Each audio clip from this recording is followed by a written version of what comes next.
This is John Black, Super Chemist. We're going to commentate on this video here. An ominous warning. The guy who did this video is called Paul Joseph Watson. You can watch him on YouTube if you want to see the whole thing. Oh, and also, this is taken from the coming British Civil War. David Betts, Maiden Mother, Matriarch, episode 124. That's where he, I think, I don't know. But here we go. Let's see what he has to say.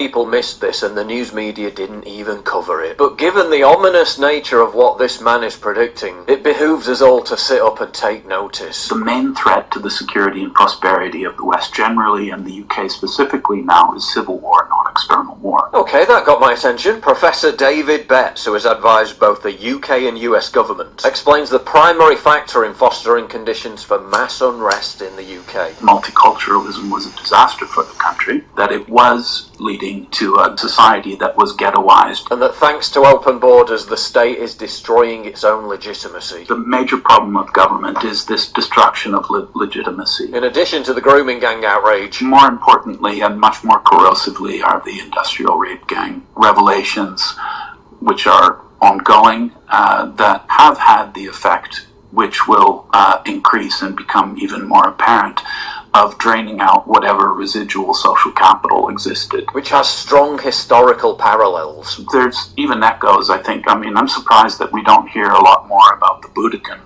revolt. Can I spell it out for non-British listeners? That Sure. Boudicca's daughters were raped by Roman soldiers. And this was the precipitating event. From his exhaustive studies, Betts concludes that diversity is definitively not our greatest strength. British society is fundamentally explosively configured. Multiculturalism has drained the nation's social capital. It's encouraged factionalism and polarization, both of which are up massively, as a result of which we see that nativist sentiments are increasingly manifested in a narrative of downgrading or displacement that is one of the most powerful causes of civil conflict.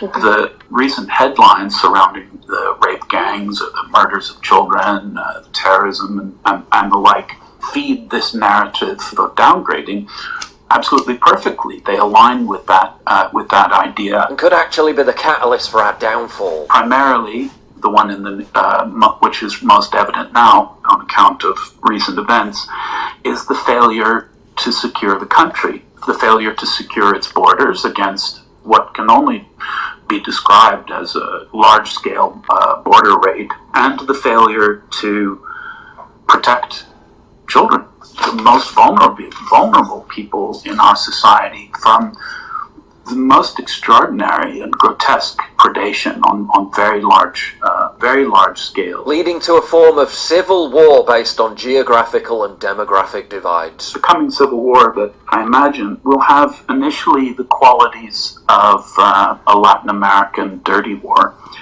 but that is going to metastasize pretty rapidly into a broader civil conflict that will have an essential rural versus urban dimension, and that relates essentially to demographic patterns in the broader society. And that British identity has been drastically undermined by 2 generations of indoctrination telling us to be ashamed of our history. It's a much more fractured society. It's one that has a much less secure connection to those aspects of its history that have made it the stable, well-governed, essentially more or less content society that it has been. Soaring taxes, inflation and general economic malaise is also fueling mass resentment. On top of that, the increasingly predatory wealth extraction policies that have to come in because they're simply running out of money. And that the potential civil war he's warning of in order to try to avoid could happen within half a decade. If we can make it through the next 5 years without it happening, that would be a good sign. I think the rupture is going to come before then. current trajectory. Professor Betts is by no means some random crank. He's a top UK government advisor, having worked with the UK Ministry of Defence, GCHQ and the US Defence Department, and he's an expert in the field of modern warfare. He's perhaps the most authoritative and credible person that could possibly sound this alarm bell, which makes it all the more worrying. Society has gone off the rails. Most people believe that politics has ceased to be able to solve problems. Betts describes himself as a classic member of the establishment and said he's been approached by people from within government and the security services who are keen to heed his warning. Having written the paper, I've had other people approach me, including people from government and in the security services, about the ideas. Well, we'll see what happens after the podcast, which will have a somewhat bigger reach, I would guess. They've all come back to ask for more detail, but they're certainly not rejecting outright. Will enough of them listen to do anything? Or, as Betts suggests during the podcast, are we too far gone? Lorraine Matthews, one of the last non-Muslim residents, said, "I wouldn't go out at night on my own, as it is dangerous if you're not from the Muslim community. It isn't sensible for a woman to walk there after dark. The Asian lads gather on the corners.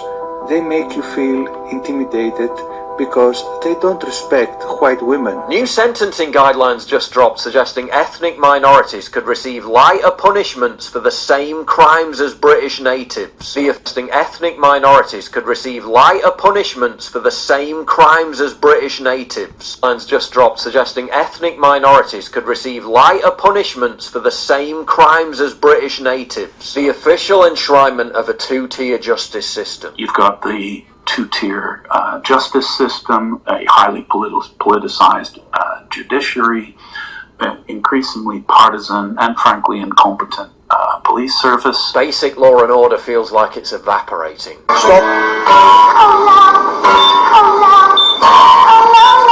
Meanwhile, you're seeing increased desperation from the state broadcaster, the BBC, which has launched wall-to-wall saturation coverage of the supposed benefits and inevitability of mass migration, even as polls show an ever-growing amount of the population are vehemently resistant to it. At current rates, in 10 years, 25% of Britain's population will be first-generation migrants, and a full third of the population will be first- or second-generation migrants by 2035. By 2046, we'll have to build 15 cities the size of Birmingham to accommodate them all, which of course won't happen, leading to the collapse of public services, leading to more unrest. A perfect storm is unfortunately brewing. Is it the fact that our pride and joy in the NHS has fallen apart? You can't get a doctor's appointment. I'm a type 1 diabetic. I'm supposed to be seeing a nurse every 3 to 6 months. I haven't seen one in like 2 years. There you go. That's what socialism and communism gives you.